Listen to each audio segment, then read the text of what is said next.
Hi everyone, this is lecture 1 of week 3, and in this lecture we're going to look at the prelude to the Great Flood story.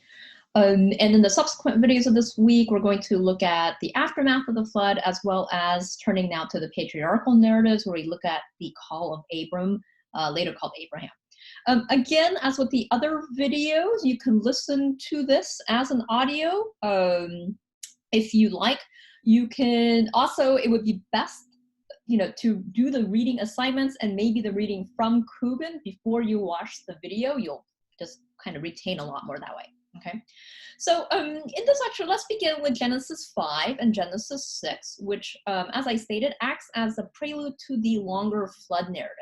Okay, Genesis 5, just to name some of the more interesting features of it, it's of course a long genealogy. Okay, when you see genealogies, most biblical scholars say, well, this must be P. Indeed, it probably is P.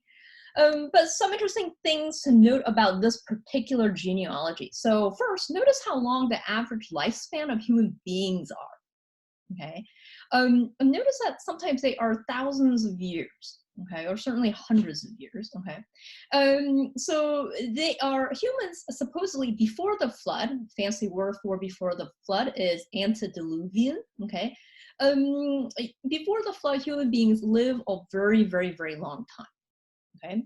Also notice the mention in the genealogy of Methuselah, who is frequently mentioned in The Simpsons. Okay, if you're interested. Also notice the mention of a guy named Enoch, who, along with Elijah, is the only person in the Hebrew Bible to not have, it's not noted that he died. Okay, instead we're told in 5:24, Genesis 5:24, that Enoch walked with God, then he was no more because God took him. Okay, and of course, if you are not explicitly said to have died in the Hebrew Bible, this is a big deal, right? Which means that God is preserving you, okay, or let you live on to assign a different task for you. Okay, and indeed that's what happens. Enoch, along with Elijah, will reappear in the New Testament and Revelations. Okay, I believe before the opening of the seventh sea. Anyways, he appears. Okay, okay. Genesis 5 ends with the introduction of Noah and his sons, as if the story is just about to transition into the flood narrative. Okay, but notice how when you turn to Genesis 6, the next chapter, okay, you find an entirely different story. Okay, and the story seems to be a very bizarre little tale to explain why people don't live as long as they did before in Genesis 5. Okay, and as we'll see, and as I will try to show, this weird little story that is found in Genesis 1 through 6 acts almost as a preamble and maybe a kind of pre-explanation of the ethical problems caused by the flood. Okay, so Genesis 6, 1 through 6, if you're following me in your Bibles, this is what it states. This is, I believe, the NRSV. When people began to multiply on the face of the ground, or the earth, and daughters were born to them, the sons of God saw that they were fair, and they took wives for themselves of all that they chose. Then the Lord said, my spirit shall not abide in mortals forever, for they are flesh. Their days shall be 120 years. The Nephilim, by the way, were on the earth in those days, and also afterwards when the sons of God went into the daughters of humans, who bore children to them. These were the heroes of old, warriors of renown. The Lord saw that the wickedness of humankind was great on the earth, and that every inclination of the thoughts of their hearts were for evil continually. And the Lord was very sorry that he made humankind on the earth, and it grieved him to his heart. Now, if you were to read this in the original Hebrew, this is the Hebrew here is really tricky. Not a lot of it makes sense. There's a lot of pronouns that are being used, but it's not clear how the pronouns go together. Okay, just to, if you do look at it in Hebrew. Okay, this story does not seem to fit the biblical text, as we all know the biblical text very well. Okay, it's very mythological. Notice how there's no time frame. Okay, it's very fragmentary, and it kind of comes out of nowhere and doesn't seem to really fit anywhere. Okay, especially problematic is the identity of the sons of God intermixing with the daughters of man or humankind. Okay, the most logical and obvious answer, of course, is that this story is about how the sons of God, who are either divinities or deities or quasi-deities, okay, godlike creatures of some sort. And there's some evidence for this. For example, Job 1:6, Job 2:1, states how the sons of God are heavenly beings. Okay, there's other places in the Psalms that also seem to use the term sons of God to refer to godlike beings. Okay, so if the sons of God are indeed divinities, deities, gods, quasi-gods, whatever, the story seems to be about how these divine beings had relationships with human women and had, again, the text is very fragmentary here, quasi-divine offsprings. Okay. Now, this idea or this pattern, right? Gods having, relationships with women, human women, and having offspring. And this is not an unfamiliar idea. We see this all over in Greco-Roman myths, of course. The problem is that the story is found in the Hebrew Bible. Okay. And because of the long history of the Hebrew Bible, okay, of course, when we imagine God in the Hebrew Bible, especially now, we imagine this God as in a monotheistic system. We think that God is the only God up there in heaven, okay? The reality is that for most of the Hebrew biblical text, that is not how God is imagined, okay? More likely, God is imagined as part of a polytheistic system, many gods. There are many gods, okay, usually in the Hebrew Bible, or more likely or more particularly, really the Hebrew Bible manifests a tendency towards what is called henotheism, H-E-N-O. Okay, henotheism, which is a kind of derivation of polytheism, and it is this idea that, of course, there's many gods out there, but my God is the best one. Okay, so that's usually how the Hebrew Bible imagines their deity. The problem, of course, is that that in Judaism and in Christianity, which is an offshoot of Judaism, they imagine eventually this God in the Bible becomes monotheistic. And it's very hard after becoming monotheistic not to put that monotheism onto this ancient text, okay, even if originally it was not quite there. Okay. Now, like I said, the two communities that really adopt the Hebrew Bible as part of their canon, Jewish and Christian readers, like I said, they eventually become monotheistic, okay? And so once they become monotheistic, this narrative becomes much more deeply problematic. Okay, so there's some very interesting readings by ancient or classical Jewish and Christian interpreters that try to make sense of the story, okay, or tries to kind of interpret the problems away a bit, okay? So, and the way they do this is by arguing for different identities to the sons of God and the daughters of humans, okay? So here are just some of their explanations. Some of these ancient and Christian interpreters say, well, who were the sons of God?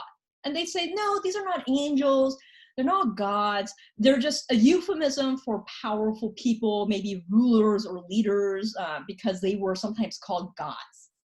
Okay, so then the story is really about how the sons of God, that is powerful rulers or leaders or sometimes rich people, okay, that's okay, took lower class wives or less powerful wives and subjugated them. Okay, so that's one reading. Here's another reading. The sons of God are really the sons of Seth. Okay, Seth is the third child born to them child born to Adam and Eve after Cain kills Abel. Okay, not a nice story. And of course, the Israelites are descended from Seth. So the sons of God, again, is a euphemism for the sons of Seth. Okay, so the good sons. And so then who are the daughters of humankind? Well, they are the daughters of Cain, right? Bad women, I guess, okay? So the problem here is really about the descendants of a good group marrying with a bad group, or intermarriage, okay? And the fancy word for this is exogamy, marriage outside of one's group, okay? So that's another reading.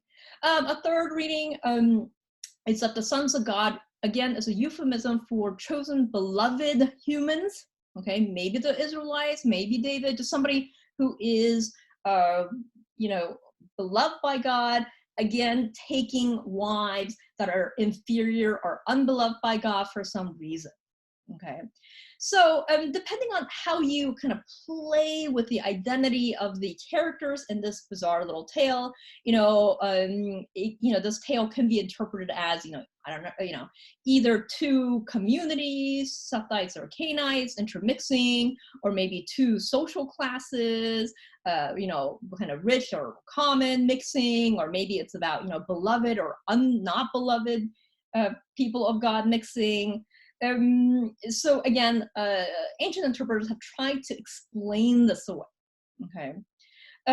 Now, okay.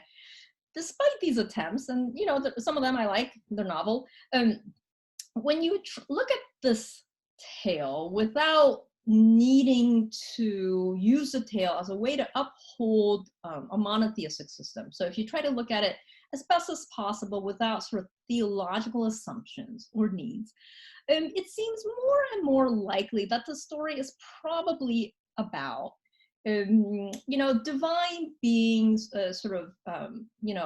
having intercourse with or mixing with human women. Okay. And as such, the story is probably really, again, about, and you've seen this over and over again in the primeval history, this line that differentiates humanity from the gods, again, becoming blurred. Okay. Like I said, the primeval history, just, this is one of the main questions it deals with. Okay. The main clue that this story in Genesis 6 is, again, about that line, is what happens, the punishment that is decreed on the couples or on humans as a result of this kind of relationship violation, whatever it may be. And this is found in Genesis 6:3. Okay, notice that in Genesis 6:3, for this intermixing, that what happens is that God puts a limitation on the lifespan of humankind, okay, to 120 years, which is how long, kind of the max that human beings generally live now. Okay. Again, like I said, if you look at Genesis, the preceding chapter, Genesis 5, human beings were living thousands and thousands of years sometimes. Okay. And honestly, if you're living thousands of years, or at least even hundreds of years, aren't you kind of pretty close to being immortal? And therefore kind of God-like, very close to being a god. And again, the story in Genesis 6, therefore, tries to draw a bolder line between humans and the divine. Okay, like I said, this is a theme found throughout the primeval narrative. Indeed, as you move throughout the primeval narrative from Genesis 1 to Genesis 11, okay, you'll notice that humans become increasingly human-like, or increasingly like the human beings that we know today. Okay, so in some ways, one way to read the stories of the primeval narrative is to think that these stories are about the increasing humanness of humanity. Okay. Okay, so and notice again that the story functions as a kind of nice, almost a explanation to this question again. What separates us or humans from the gods? Well, we not only die, but our lifespans are limited. Well, why does this happen? And notice how the story explains it. Well, because a long time ago, the boundary between humans and divine were quite thin, and there was this cross-pollination, but God didn't like this, and therefore he limited the lifespan of humankind. Okay, so that this may be one function of this very strange tale. Okay, there's lots of other mysteries about Genesis 6, 1 through 6, like who are the Nephilim? Literally, these are the fallen ones, but they're not always seen as bad in some texts, whatever. Okay, and who are the heroes of old? Which I won't get to here. So it's just a very mysterious little tale. Okay, so slightly different question. Okay, why do we have this story? Okay, like I said, it doesn't quite fit into the contours of the Hebrew text very well. You don't see many stories like this in the Hebrew Bible. And sort of more importantly than that, why was this story about the intermixing placed right before the flood narrative? Okay, what is this about? Okay. The most obvious clue as to the purpose of this narrative is found in Genesis 6, 5 through 6, which is kind of these transitional verses, okay, that lead from this story to the next story of the flood. Okay, and this is what it states. Genesis 6, chapter 6, 5 through 6. The Lord saw that the wickedness of humankind was great on the earth, and that every inclination of the thoughts of their hearts were only for evil continually. The Lord was sorry that he made humankind on the earth, and it grieved him to his heart. So the Lord said, I will blot out from the earth the human beings I have created, people together with animals and creepy things and birds of the air, for I am sorry that I have made them. Okay.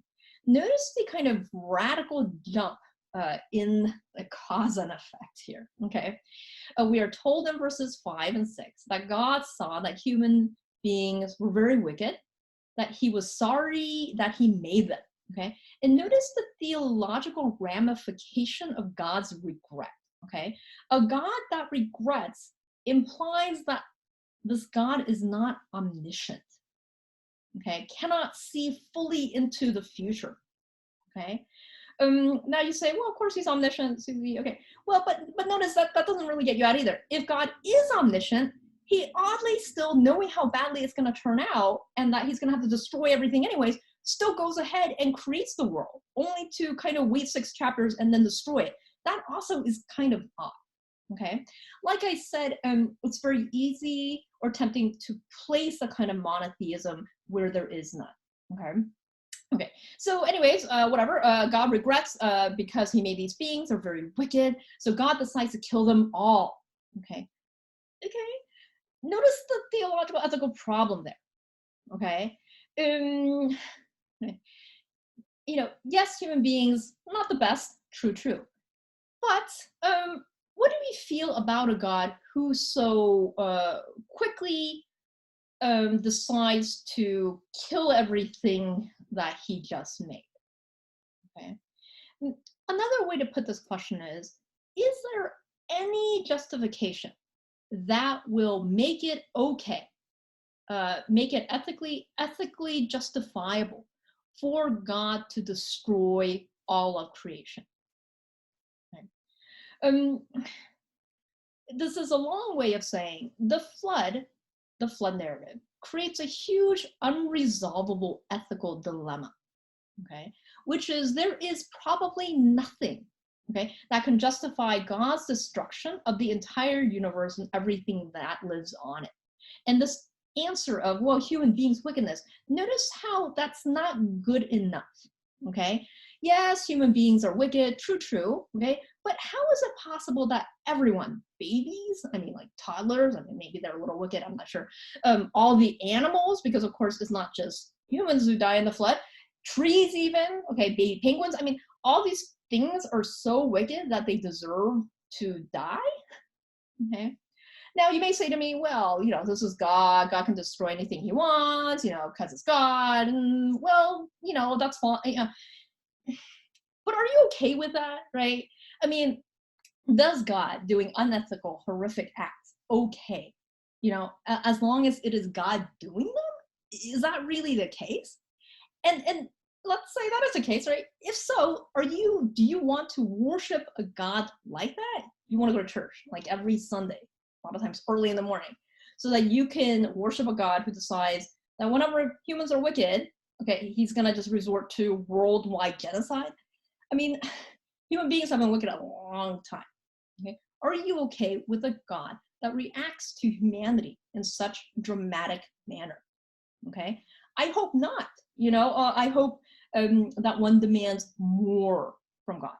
Okay, um, something as catastrophic as the flood, in other words, creates a huge ethical and therefore theological dilemma. As I said, the reality is that nothing can justify why God allows and decides to wipe out the universe. Okay, The writers and editors of the Hebrew Bible, therefore, were tasked with an impossible task of explaining why God sent the flood. Okay, and they might have chosen to kind of answer it, okay, by placing this weird story, Genesis 6, 1 through 6, about the sons of God and the daughters of man, okay, in that place. Okay. Now you say, well, how does that, work out, resolve any of the problems? It doesn't fully, but the solution maybe goes something like this. Okay.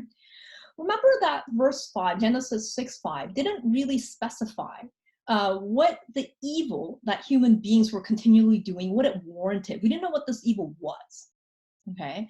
And as such, by not telling you in detail what this evil was, the text allows you to kind of fill it in. Okay. Well, it must have been really bad, we say. Okay. Notice that the text also nudges you, helps you fill this in a little bit.